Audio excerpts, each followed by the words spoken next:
Assalamualaikum warahmatullahi wabarakatuh. Berjumpa lagi bersama saya Miska Rasadiana pada mata kuliah Inovasi Pendidikan dan Globalisasi dengan dosen pengampu Profesor Dr. Nyai Khadijah SAG PhD dan Dr. Muhammad Isnain SAG MPD. Yang mana pada kesempatan kali ini saya akan membahas mengenai inovasi pembelajaran kuantum. Adapun pembahasan yang akan saya bahas yaitu pengertian pembelajaran kuantum, ciri-ciri pembelajaran kuantum, asas dan prinsip pembelajaran kuantum, strategi pembelajaran kuantum, model pembelajaran kuantum, dan yang terakhir yaitu kesimpulan. Pengertian dari pembelajaran kuantum. Pembelajaran kuantum menurut Muflih merupakan pembelajaran yang digunakan untuk meningkatkan pencapaian hasil belajar yang diinginkan dan untuk mengembangkan potensi peserta didik. Proses belajar peserta didik dipengaruhi oleh emosi yang ada di dalam dirinya. Emosi dapat mempengaruhi baik atau buruk pencapaian hasil belajar. Pembelajaran kuantum merupakan proses perubahan interaksi dalam proses belajar peserta didik untuk mengembangkan potensi yang dimiliki peserta didik. Pada proses ini dimulai dengan pembangunan mental peserta didik dengan secara mendasar melalui neurolinguistik programming yang dapat mempengaruhi sistem pikiran, perasaan, dan perilaku. Dalam hal ini bertujuan untuk membuang kebiasaan buruk peserta didik seperti pesimis, kurang percaya diri, pemalu, dan lain sebagainya. Sehingga diharapkan dalam pembelajaran kuantum peserta didik dapat aktif, kreatif, dan menyenangkan. Adapun asas ciri-ciri pembelajaran kuantum. Ciri dalam pembelajaran kuantum menurut Deporter secara spesifik yaitu learning to know, yaitu belajar untuk mengetahui. Yang kedua, learning to do, belajar untuk melakukan. Yang ketiga, learning to be, untuk menjadi diri sendiri. Dan yang terakhir yaitu learning to live together, belajar untuk bersamaan. Adapun asas pembelajaran kuantum yaitu menurut Saifuddin, asas pembelajaran kuantum ada dua, yaitu bawalah dunia mereka ke dunia kita dan antarkanlah dunia kita ke dunia mereka. Yang mana maksudnya yaitu pengajaran menggunakan model kuantum tidak hanya menawarkan materi yang diajarkan, tetapi juga menciptakan hubungan emosional yang baik dalam kegiatan pembelajaran.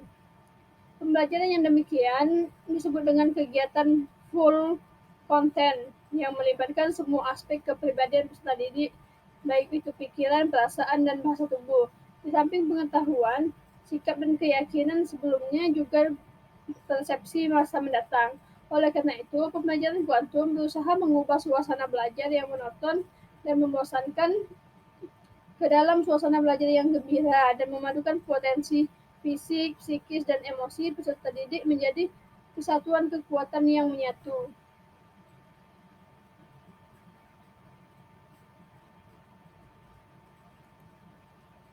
Selanjutnya, prinsip pembelajaran kuantum.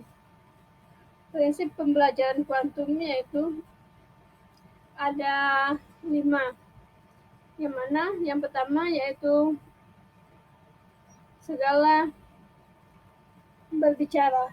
Yang kedua, segalanya bertujuan. Yang ketiga, pengalaman sebelum pemberian nama.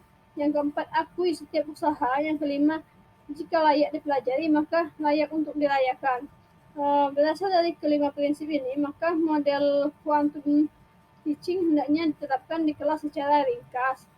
Aktivitas itu dapat dirangkum dalam kegiatan menumbuhkan minat siswa dengan memuaskan.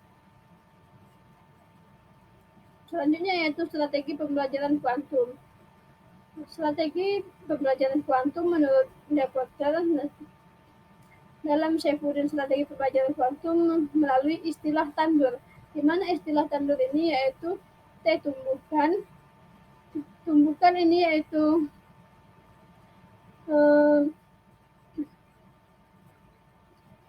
tumbuhkan ini yaitu dengan memberikan apresiasi yang cukup sehingga sejak awal kegiatan peserta didik telah termotivasi untuk belajar dan memahami apa manfaatnya bagimu.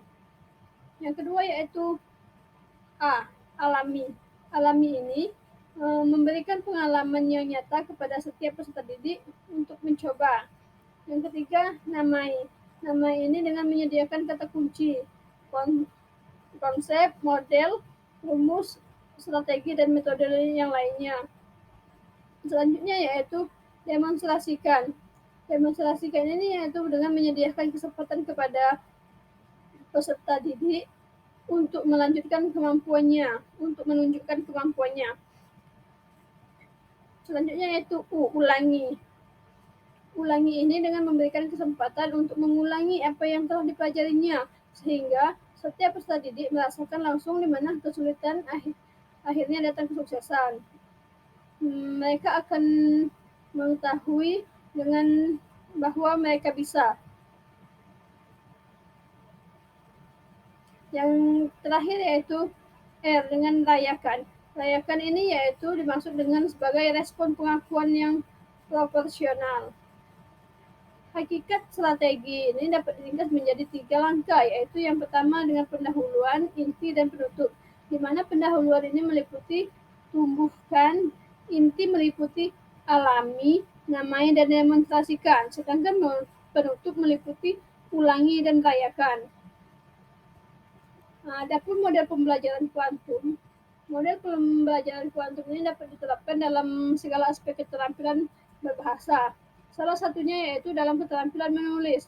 Pembelajaran kuantum dalam menulis merupakan salah satu model pembelajaran yang tujuan pokoknya antara lain yaitu meningkatkan partisipasi siswa melalui pengubahan keadaan, meningkatkan motivasi dan kemampuan menulis sehingga dapat menjadikan siswa aktif dalam mengikuti pelajaran.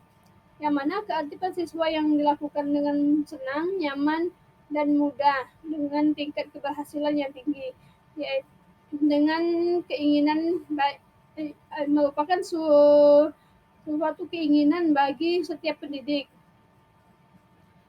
Menurut Neporter, dalam Saifuddin model pembelajaran kuantum meliputi 3 langkah, yaitu optimalkan minat pada diri, bertanggung jawab pada diri, dan yang terakhir yaitu hargailah segala tugas yang telah selesai.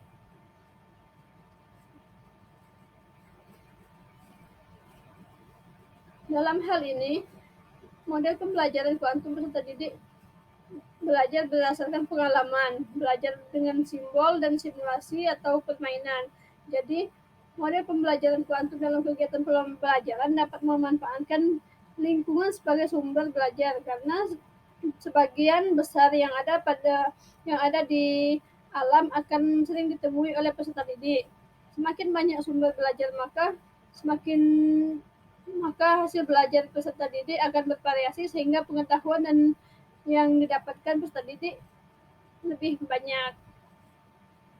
Yang terakhir yaitu kesimpulan, di mana pada kesimpulan ini yaitu pelajaran kuantum merupakan pembelajaran yang digunakan untuk meningkatkan pencapaian hasil belajar yang diinginkan dan untuk mengembangkan potensi peserta didik. Proses belajar peserta didik dipengaruhi oleh emosi yang ada dalam dirinya.